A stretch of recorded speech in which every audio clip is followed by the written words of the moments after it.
today's topic is ego. And nowadays there's a lot of misconception around the word ego. Many define it as confidence, arrogance, or an overwhelming sense of self and superiority in that. And this understanding isn't wrong. It still fits in like with definition, but the classical understanding, the true classical understanding of the ego is your identity, your persona. That's why when you have another quote unquote persona, it is your alter ego. That's what these celebrities talk about, right? That is the proper definition. And it's kind of like a save file, your current save file. And it can change. It's not solid. That's why things like ego deaths are common in the spiritual community. People start to become wrong about egos when they start to say things like egos are bad or ragging on someone for having an ego when they mean this person is arrogant or confident or overconfident, right?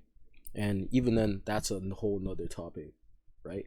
But it's impossible to not have an ego. Everybody has an ego. You can't.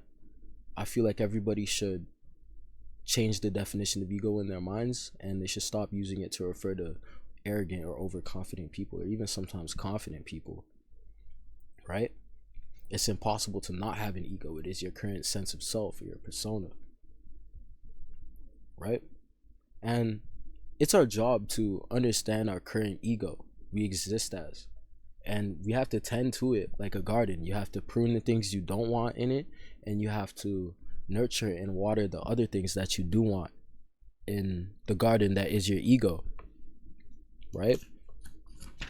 And everybody should be tending to their ego in this fashion, but nobody is really taught to, nor do they understand the ego in the first place. They don't understand their persona.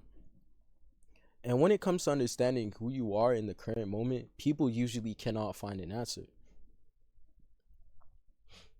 or they identify with their bad habits and place their negative sense of self-worth on things like achievement or quote-unquote success. But this is wrong, because success in the modern world is rarely defined by you yourself. So why would you identify with that? It's fickle. You cannot be perfect. You cannot win every single thing. We are humans. We will lose. We will fail. And I believe that self-worth is something that isn't earned. It's something that you're born with as a human, as any living being. It's a worth that we all have, you know? So don't follow anybody else's definition of success. Follow your own. If you achieve a target that another man set out for you, eventually he will move the goalposts, and that's just a simple fact. In this material world, one win is never enough, and if you're winning by somebody else's standards, eventually you're going to have to triumph even that, because nobody stays satisfied. And it may be enough for you if you win once, but for the next person, they'll say you haven't done enough, and that's just the reality of things, right? So you have to be fulfilled in yourself, right? And to understand your ego, you have to understand yourself first. Many people say they don't know themselves, but they do.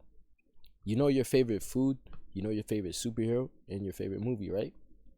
People think that their identity or their purpose, or they think it was decided by some external and almighty force. And yes, there is one. Obviously, there's God, right?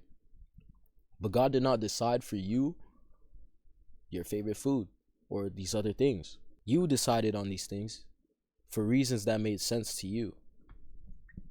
Essentially, you decided on these things for reasons that made sense to you, not God, right? Your favorite food, etc. You resonated with these things, and thus they became a part of your identity, right? And the first step to knowing yourself is becoming intentional about who you are and yourself, right? You choose everything about your ego. You may not notice, but I mean, it's common sense, really. For some, for maybe even the majority, but for many, they don't understand that you control everything about yourself. That's the one thing that you 100% control over the course of your life: yourself, your ego, your persona, right? And the power is in your hands. You choose what you want, water that, and you prune the rest that you don't want. And you must become a psychonaut who explores the vast expanses of your psyche and That topic is actually explained in the Tibetan Book of the Dead. Very good book. I recommend it. I actually got it on a trip to Banff with my family, and my mother is also very spiritual as well. And we went to this spiritual shop in Banff. It's a very nice shop. I love going there.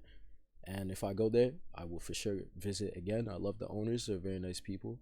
And get a whole bunch of things there. You can get a whole bunch of rare spiritual items and insignias there. But that's a whole another thing. Sorry, I went off on a tangent. But isn't that crazy? You determine who you are. When a man goes soul searching or on a journey of self-discovery and finding purpose, you're not like literally finding who you are. Instead, you should be learning to set who you are. Because it all falls back on you and your actions and who you decide to be, right?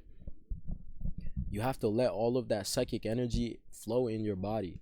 And it takes being fully honest with yourself as well. If you don't, you risk blockages and difficulties. If you decide that you want to heal people and you are a healer, and this is just an example. Like if you decide that you want to be a healer, you are a healer. That's better. Not you want to be. You are. I am. You are a healer. Then you should be taking actions that validate what you say you are and what you decided to be. And if you aren't, then you're not following through on what you said you are, right? If you say that, and then you're not taking, if you like, you could use this for any example. Don't take my example, extrapolate it to your life.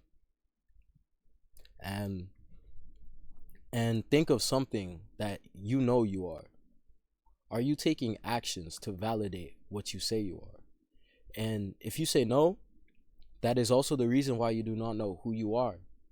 And you place if you don't know who you are, you're going to place the responsibility of deciding who you are on external forces. You must take actions that validate who you say you are. Placing that responsibility on external forces is a result of you subconsciously not trusting yourself. And this can be for many reasons.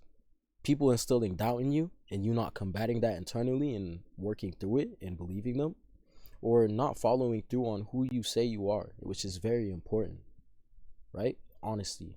If you lie to yourself, your subconscious loses trust in you. Sorry about that, guys. My main recording disc ran out of storage, so we'll just get right back into what we were talking about. But you have to see everything internally and externally for what it is. If you're not following through on who you say you are, you're lying to yourself, right? Right? And attuned individuals, they can see and feel when an individual lies to themselves. Everything about you, from your subconscious to your conscious mind, is displayed through your actions. Even your principles, it's all displayed on your face. Even through your energies, everything. So an attuned individual will be able to feel this through you, right? And hopefully when you fully digest these downloads, you're able to apply them and make the most of them, right? And that's basically everything I wanted to talk about today. So namaste and may God be with you. And I hope you have a blessed night, morning, or day, wherever you are. You know what I'm saying? So goodbye.